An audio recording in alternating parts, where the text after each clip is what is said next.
Vamos falar um pouco sobre lista de espera do FIES, sobre os pré-selecionados, sobre expectativas da segunda edição do FIES 2021. Bom, a gente não consegue segurar a ansiedade de estudantes que estão na lista de espera do FIES, mesmo aqueles que estejam perto de ser chamado, como aqueles que estão mais distantes.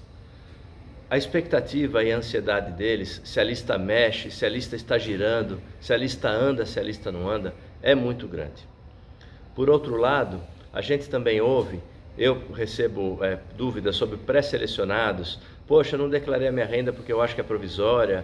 Poxa, será que eu vou conseguir comprovar esses dados? Quais documentos eu vou precisar? Pessoas inseguras referente à sua confirmação da pré-seleção, ou seja, a emissão da DRI, o documento de regularidade de inscrição do FIES, que é o documento mais difícil de ser conseguido, acho que de todo o processo, porque depois no banco o caminho é bem mais curto. E eu fico pensando, essa lista de espera que vai até dia 18 de março, que tem sim andado em alguns cursos muito mais rápido do que em outros, eu fico pensando o que eu posso fazer para tentar ajudar esses estudantes nessa ansiedade e que consigam a sua vaga em tempo antes de 18 de março. Talvez esses cursos que a lista de espera está andando mais rápido devam ser de faculdades que têm uma CPSA, Comissão Permanente de Seleção e Acompanhamento do FIES, mais ágil, que corre atrás dessa documentação, que valida, que emite logo a DRI, ou principalmente, quando tem que reprovar, que reprove aquele candidato para que outro seja chamado. Porque quando a gente fala de lista de espera, a gente está falando de vários giros nessa lista.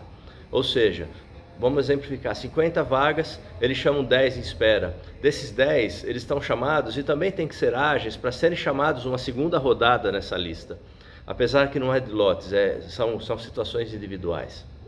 Então a agilidade nessa situação é muito importante. Então o que eu penso sobre isso, o que eu acho que eu posso sugerir? Eu tenho inscritos no meu canal que foram pré-selecionados em faculdades muito longe das suas residências e que já têm a certeza de que não vão querer estudar do EPOC ao Chuí, por exemplo. Às vezes mudanças muito significativas em cursos muito desejados. A esses estudantes, eu acho que como uma contribuição aos demais, se você não tem interesse, está decidido, cancele a sua inscrição, inative-a. Se precisar de ajuda, tente com a CPSA. Peça a CPSA da sua instituição para reprovar a sua inscrição. Último caso, para que você libere esse candidato da lista de espera. Se você foi pré-selecionado e está com dúvida sobre a documentação, se a sua documentação vai ser aprovada, não fique cozinhando o galo. Vá logo, tenha logo essa resposta. E se infelizmente for o caso de você ser reprovado, que haja tempo de outro estudante ser chamado. Porque algumas coisas nesse processo, eu criei aquele movimento do Desloca Já, e acredito modestamente que acho que eu tive uma contribuição importante nesse sentido.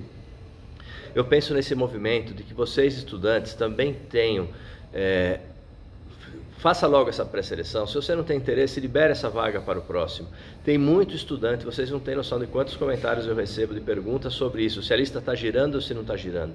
Vocês sabem, se vocês participam de grupos de WhatsApp, de Facebook, vocês também têm recebido muito essa pergunta. Portanto, levante essa bandeira. Se você não tem interesse, libere a sua vaga. Se você, ou pelo menos vá logo ser pré-selecionado, porque se de fato não for aprovado, que dê tempo de outro estudante. Porque dentro de toda essa antecipação que houve dentro dos prazos, a gente haveria tempo hábil, diferente dos últimos 3 primeiros semestres dos anos anteriores, onde não houve processo de vagas remanescentes, apesar de previsto na legislação, haveria sim tempo hábil de ser chamado um processo de vagas remanescentes. Apesar que essas vagas, depois do dia 18 de março, o que pode acontecer com elas? Eu acredito que podem acontecer 2 situações. Ela pode ser aberto um processo de vagas remanescentes para quem participou desse processo ou para todos os demais estudantes, ou elas poderão ser destinadas para a segunda edição do FIES, que ainda não saiu edital nem portaria, portanto a gente não sabe se ela será exclusiva para quem se formou em 2020, ou se ela será exclusiva para quem fez o Enem de 2020, ou se ela será aberta para todos os demais estudantes, inclusive aqueles que participaram desse primeiro processo. Eu não acharia justo que essas vagas que já foram segregadas entre primeira e segunda edição, que quem participou da primeira edição pudesse participar. Mas enfim, a gente tem que ter o edital. Inscreva-se no canal, porque assim que sair alguma portaria, alguma determinação, como sempre, farei um novo vídeo. O que eu entendo, eu acho que deve estar para estourar no início de março algum edital dessa segunda edição, e é aí que a gente vai ter essas respostas. Em relação ao processo de vagas remanescentes, tem um vídeo no meu canal que eu falo sobre as mudanças significativas que o MEC anunciou para o processo de vagas remanescentes a partir do segundo semestre de 2021. Veja, eu comentei naquele vídeo o seguinte: se ele promoveu essas mudanças e já disse que é a partir do segundo semestre, para mim é uma sinalização que ele não pretende fazer no primeiro semestre. Porque como não foi publicado o edital nem portaria, daria tempo dessas mudanças pensadas pelo MEC já serem válidas agora no primeiro semestre, se houver processo de vagas remanescentes. Portanto, se a gente olhar um pouco do histórico, como eu falei, os históricos mais ou menos se repetem, exceção a esse ano, que foi realmente bastante antecipado, que era uma vontade que eu... Apesar que aquela campanha que eu levantava do Desloca Já, não era para antecipação das inscrições, mas uma das coisas que eu sempre defendi é que quem tem o FIES, que comece logo no início da faculdade. Então, eu acho que a gente tem que aguardar, a gente tem que aguardar o edital e o FIES para entender como vai ser essa segunda edição. Essa segunda edição, só para quem se formou em 2020, de novo, ou para qualquer pessoa que fez o Enem de 2020. Eu tenho estudantes que têm nota ruim no primeiro semestre, em outros Enems, mas fizeram estudaram muito, apesar de já ser formado anterior a 2020, para ter uma nota melhor. Então eu acho justo eles poderem participar.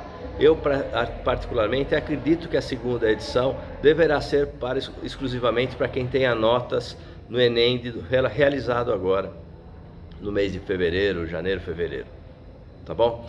Então, se você tem alguma dúvida, faça aí nos comentários o que você achou desse vídeo.